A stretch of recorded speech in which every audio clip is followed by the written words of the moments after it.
Dunlap students, Mrs. Dando here, the school counselor at Ridgeview Elementary School, and I'm back with your Counseling in the Classroom lesson for the week. No matter where you're joining us from, I am super glad you're with us today because, well, we're going to keep talking about some of what we talked about last week. So if you didn't see last week's lesson, scroll over on my page because last week we learned all about stress. Miss Mills shared some great ways that you can help lower your stress. You see, this is a pretty stressful time of year. Also, it's just a pretty stressful year. Kids are stressed out, grown-ups are stressed out, and we all need to think of ways that we can feel more relaxed, calm, and still be okay when other things are not okay. Miss Mills talked to us about positive thinking, having a mindful mantra, doing some deep breathing, and even spending time in a relaxing place outside or in your home. And probably most importantly, talking to a trusted adult if you're really feeling stressed out. And today, I kind of wanted to talk about something that I know stresses a lot of you guys out. One of my favorite parts about school is that you get to come and make friends. And while it's one of my favorite parts, it can also be one of the most stressful parts. No matter what your age, kindergarten, all the way through 5th grade, chances are you've had conflicts at school. Ooh, conflicts. You guys know that word? A conflict is really just a disagreement. People have conflicts with their friends all the time. And let me tell you, it's stressful. Sometimes it can even make kids feel like they don't want to come to school because they don't want to deal with that conflict. It can be such a big stress for kids. And guess what? It doesn't go away. Even grown-ups get into conflicts with other grown-ups. So it's pretty important we learn how to resolve conflicts. Conflict resolution. It's just another way of saying, how do I fix this problem with a friend? And it doesn't have to be a friend even. It can just be any kid at school. So let me set the scene. I'll share a conflict I hear pretty often here at school. Most of the time when I hear about conflicts, because let's face it, they happen quite a bit. One of the biggest places they tend to happen, recess. So let's take a listen to my story. My story is about a girl named Lisa. You see, Lisa, she's really competitive. She is so good at sports. She's good at singing. She's good at dancing, good at gymnastics, basically good at everything. And her friends are starting to notice something at recess time. You see, every time they go out to recess, since Lisa is so good at so many things, Lisa picks the activity every single day. She tells her friends exactly what they're going to do at recess time. And most of the time, that's okay because Lisa picks fun things. But lately, Lisa's basically been picking things that she really likes so that she can show her friends how good she is at them. Her friends, well, they're starting to get annoyed. But Lisa's friends are a little bit different than Lisa. They're a little bit more on the quiet side, which is okay. You can be a quiet kid. But they're afraid to say anything to Lisa because they don't want to upset her. So rather than say anything to Lisa, they start talking about Lisa behind her back. They start complaining about all the things that Lisa does.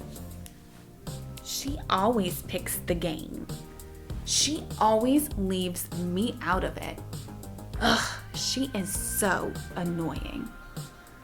I think I hear a conflict starting, don't you? So Lisa's friends get together and decide that tomorrow at recess, they're going to hatch a plan. Rather than playing with Lisa, they are going to walk away and go play without her.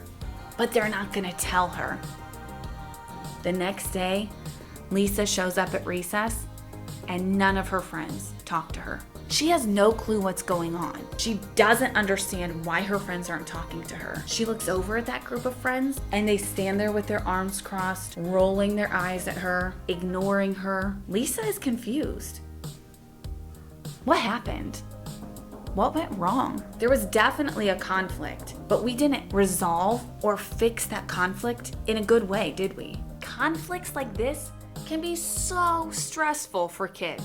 I know that because a lot of kids come to my room and tell me about these types of conflicts. This was an example of a conflict that was not resolved in a good way or in a way that's going to make things less stressful. In fact, it kind of made the problem worse, don't you think? You see, when we talk about resolving conflicts, there are a couple things that usually get in the way of kids being able to fix their own problems with their friends.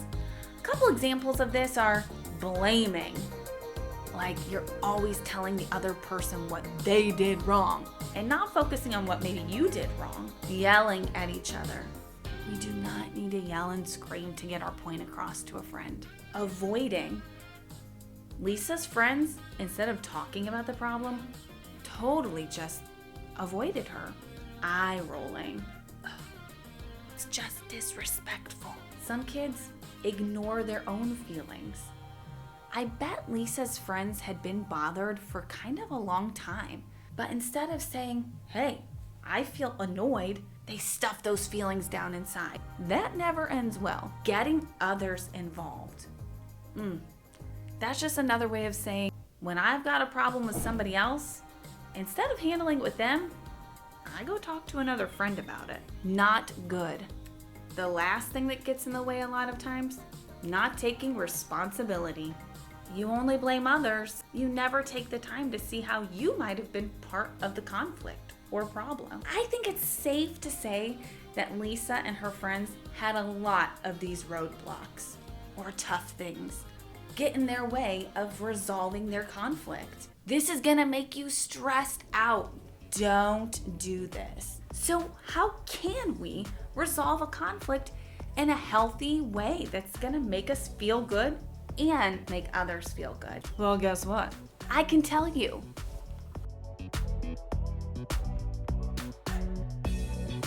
Number 1, talk to the person privately. Let's go back to my story of Lisa. Lisa's friends could have privately, when no other kids were around, gone to her and said, hey, I feel left out. Could we play a game that I like? Ooh, that's called being assertive. We've definitely talked about that this year. But in case you've forgotten, an assertive message is an I message. I feel blank when you blank. Please blank. That's a lot of blanks. So, Lisa, I feel angry when you always choose the game. Please let one of us have a turn. Hooray! That's it. That's being assertive.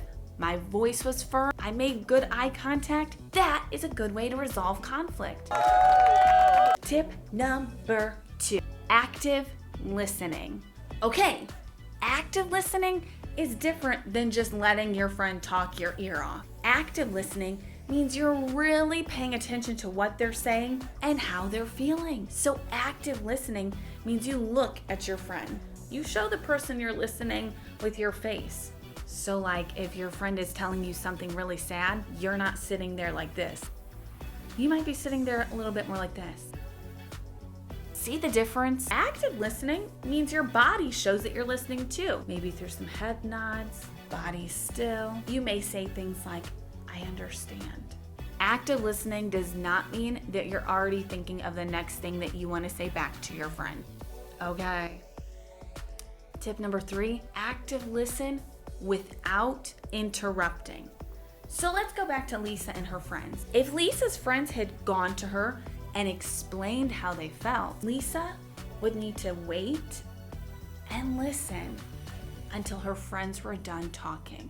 Then Lisa could share how she was feeling. Lisa doesn't need to interrupt them or talk when they're talking. This would show her friends that she cares and that she wants to fix the problem too. Tip number 4, make sure everybody understands what the problem really is. For instance, if Lisa's friends had gone to talk to her, it would be important for them to say, do you understand why we're upset, Lisa? Lisa could say something back like, what I'm hearing you say is, when I choose the game, you feel left out. Oh yeah! Lisa would not want to say something like this. Oh, so since I'm better than you at everything, you don't want me to pick the game. Oh!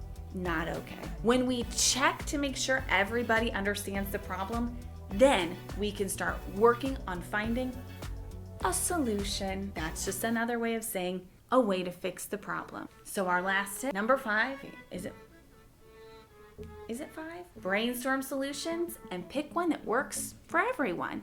Now, there's different types of solutions. Lose-lose solution, win-win solution, win-lose solutions. For the sake of this video, we don't have time to discuss all of those. But most of the time, we want to try to choose a win-win situation. That means everybody feels good with that option. Now, that doesn't necessarily mean everybody gets exactly what they want. Sometimes we've got to compromise. And that just means give up a little bit of what we want so that everyone can feel okay with the solution. So in Lisa's situation, her friends maybe could have explained how they felt, and Lisa could have said, hey, how about we take turns picking the game every day? That's a win-win solution, right? Everybody gets a little bit of what they want. And my last tip for conflict resolution, forgive each other and move on. Like, what I mean is, next time you're mad at your friend, you can't bring up the 800 other times that you guys have gotten upset with each other. That's just not fair. If you've resolved the conflict, it's okay at the end to tell each other sorry, forgive one another, and put it in the past. Move on with it. Because talking about all the ways that somebody hurt you in the past when you've already talked about it is just gonna make everybody feel. So, like I said, conflicts or problems with your friends or classmates can be really stressful, but hopefully these tips can help you know what kind of things you could do next time there's a problem with somebody here at school. And you guys know the drill by now. If it's a problem that you don't feel like you can fix on your own anymore, like you've tried all of these tips and nothing's working out, talk to your school counselor. We are here to help, and helping you doesn't stress us out. We love it. All right, well, that's all the time we have today. And this is how I always like to end things, and I hope you're okay with it. Remember, you belong, you matter, and you are worthy. All right, you guys. See you soon.